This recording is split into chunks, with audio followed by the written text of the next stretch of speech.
We would be ready to place our manufacturing sites in India. Also, the biggest investment in the India. इख्तलाफ और दुश्मनी में फ़र्क समझने की ज़रूरत है। हमें नफ़रत में लुथड़े हुए नारे नहीं, डायलॉग, मुकालमा चाहिए, इंतकाम नहीं, एहतराम चाहिए। अमेरिका के इस धोखेबाजी के बीच रूस ने भारत को एक नया विकल्प दिया। रूस ने न केवल तेजस के लिए इंजन सप्लाई करने की पेशकश की, बल्कि भारत के साथ मिलकर इन इंजनों का निर्माण करने की योजना भी बनाई। आपको क्या लगता है कि इसमें हमारे लिए सीखने के लिए क्या है? क्योंकि हम तो माजी से बाहर ही नहीं निकलते। फलां ने 80s में ये कर दिया, फिर 90s में फलां ने ये कर दिया, तुमने फलां वक्त में मेरे बारे में ये कहा था, मैंने फलां वक्त में तुम्हारे बारे में वो कहा था। माजी को सर हम तब्दील नहीं कर सकते, माजी से हम सीख सकते हैं। कैश में पेमेंट हो रहा है, आप उधार नहीं ले रहे हैं, आप किसी से भीख नहीं मांग रहे हैं, आप किसी से ये नहीं कह रहे हमारी मदद कर दो, बल्कि आप खुद इस काबिल हैं कि आप कई कंट्रीज की मदद कर सकते हैं। और सुनो तो जो गवर्नमेंट टू गवर्नमेंट प्रोजेक्ट्स में हम क्यों नहीं कामयाब हो पा रहे, या उसमें हम क्यों इन्वेस्टमेंट लाने में कामयाब नहीं हो रहे? हमने देखा प्राइम मिनिस्टर की लीडरशिप में कई डेलीगेशंस ने कई ममालिक के दौरे किए और दीगर ममालिक के सरबराहान भी पाकिस्तान आए हैं, उनके इंटरेस्ट भी हैं यहाँ पर इन्वेस्ट करने में और कमिटमेंट्स भी कर जाते हैं, MOUs भी साइन होते हैं, लेकिन फिर वो मामला वहीं पर रुक जाता है। अगर पाकिस्तान को देखें तो पाकिस्तान में हमें ये प्रॉब्लम साफ साफ दिखाई दे रही है कि अब पाकिस्तान में जो भी इन्वेस्टर आता है या कोई इन्वेस्टमेंट करना चाहता भी है तो वो अंदर से यकीनन डरा सहमा होता है। और दोस्तों नमस्कार, आप सभी का स्वागत है हमारी एक और नई रिएक्शन वीडियो में। दोस्तों रूस से भारत के लिए एक बड़ी खबर निकल कर आ रही है और पाकिस्तान का मीडिया इसको लेकर काफ़ी ज़्यादा चर्चा कर रहा है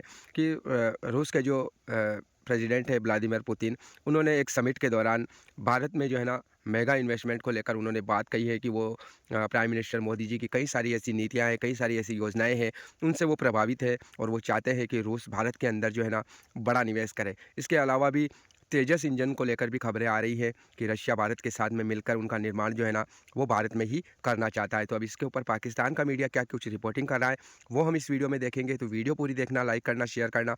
अगर आप हमारे चैनल पर नए हो तो सब्सक्राइब करके बेल आइकन को दबाना। तो चलिए वीडियो को शुरू करते हैं। रशिया के साथ बात करेंगे भारत की, और दोनों कंट्रीज के आपस में टर्म्स जो हैं बहुत अच्छे चल रहे हैं और अब रशिया की तरफ से ये भी कहा गया, या रशियन प्रेसिडेंट जो है उनकी तरफ से ये भी कहा गया है कि वो भारत में इन्वेस्टमेंट करना चाहते हैं। डेफिनेटली एक बहुत इम्पोर्टेंट और बहुत बड़ी डेवलपमेंट है जो हम देख रहे हैं। और रशिया और भारत के टर्म्स तो हमेशा से वैसे हमने देखा है कि अच्छे ही रहे। हालांकि अमेरिका की तरफ से कई तरह की बातें की गई और कई बार भारत को रोकने की कोशिश भी की गई, लेकिन भारत की तरफ से एक बार फिर हमने देखा कि एक काफी पॉजिटिव किस्म का रिस्पांस जो है वो गया है। और अब रशियन प्रेसिडेंट जो है उनका कहना ये है कि जी वो भारत के साथ अपने टर्म्स को और आगे की तरफ लेके जाना चाहते हैं। और ना सिर्फ ये, बल्कि उन्होंने ये भी कहा है कि मोदी जी की कई पॉलिसीज ऐसी हैं जो उनकी गवर्नमेंट में, यानी इस वक्त जो प्राइम मिनिस्टर नरेंद्र मोदी की गवर्नमेंट इस वक्त भारत में है, उनकी कई ऐसी पॉलिसीज हैं जिससे कि रशियन प्रेसिडेंट ने बहुत तारीफ की है। और उन्होंने कहा है कि वो उनको बहुत कुछ चीजें जो है वो उनसे वो सीखने की कोशिश भी कर रहे हैं। और साथ साथ उन्होंने ये भी कहा है कि जी भारत में वो इन्वेस्टमेंट करना चाहेंगे। डेफिनेटली अगर कोई आपको कैश में पेमेंट करता हो तो आप उसके साथ भला क्यों काम नहीं करना चाहेंगे, भला क्यों इन्वेस्टमेंट नहीं करना चाहेंगे। लेकिन दूसरी तरफ हम अगर पाकिस्तान को देखें तो पाकिस्तान में हमें ये प्रॉब्लम साफ साफ दिखाई दे रही है कि अब पाकिस्तान में जो भी इन्वेस्टर आता है या कोई इन्वेस्टमेंट करना चाहता भी है तो वो अंदर से यकीनन डरा सहमा होता है और उसको लग रहा होता है कि न जाने उसका पैसा और उसकी जान जो है वो बचेगी या नहीं बचेगी। लेकिन दूसरी तरफ भारत है कि जहां पर लोग इन्वेस्टमेंट के लिए आते जा रहे हैं और डेफिनेटली उसमें उनके जो फॉरेन मिनिस्टर है डॉक्टर जयशंकर, उनका भी बहुत इंपॉर्टेंट रोल है। और जिस तरीके से वो जाकर डिफरेंट कंट्रीज में अपनी कंट्री के लिए बात करते हैं, या जब कोई भारत विजिट करता है तो जब वो रिसीव करते हैं और उनके सामने जब वो अपनी कंट्री की बात करते हैं तो यकीनन वो इतने स्ट्रांगली बात की जा सकती होगी क्योंकि कैश में पेमेंट हो रहा है, आप उधार नहीं ले रहे हैं, आप किसी से भीख नहीं मांग रहे हैं, आप किसी से ये नहीं कह रहे हमारी मदद कर दो, बल्कि आप खुद इस काबिल हैं कि आप कई कंट्रीज की मदद कर सकते हैं। अगर आप इस पोजीशन पे होते हैं, चाहे आप इंडिविजुअल हो या आप कंट्री हो, तो आपकी अपने आप ही दुनिया में एक रिस्पेक्ट और एक इज्जत हो जाती है और होनी भी चाहिए।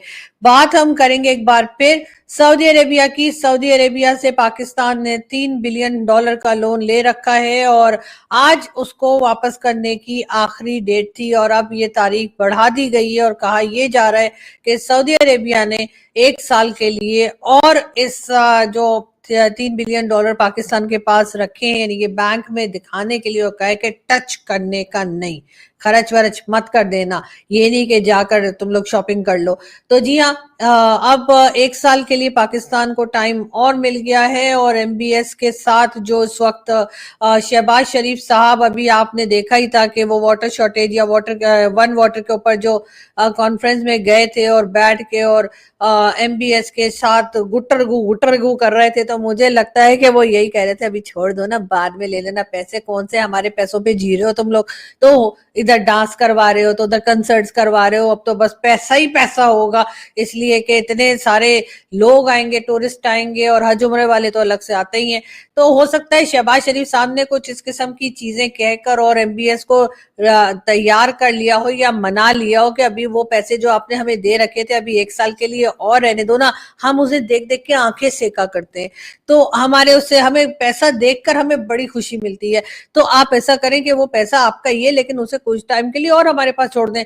तो हो सकता है कि फिर MBS जो है, मैंने सुना है कि बहुत नरम दिल के बड़े रहम दिल इंसान है, उन्होंने कहा होगा ठीक है अपना ये रोना धोना बंद करो और सही है, वो पैसे जो है ना वो तुम लोग थोड़े दिन के लिए और रख लो, बाद में दे देना। तो यानी 1 साल के लिए और पाकिस्तान को अब सऊदी अरेबिया को वो पैसा वापस नहीं करना है, यानी वो $3 बिलियन जो ले रखे हैं हमने और वो अभी फिलहाल सऊदीया को हमें वापस नहीं करने। तो उसके लिए जी thank you very much to Saudi Arabia और MBS कि आप इसी तरीके से हमारे ऊपर अपना आशीर्वाद रखें, इसी तरीके से हमें पैसों के जरिए जो है आप हमें जो है वो हमें थैंक यू करने का मौका देते रहें।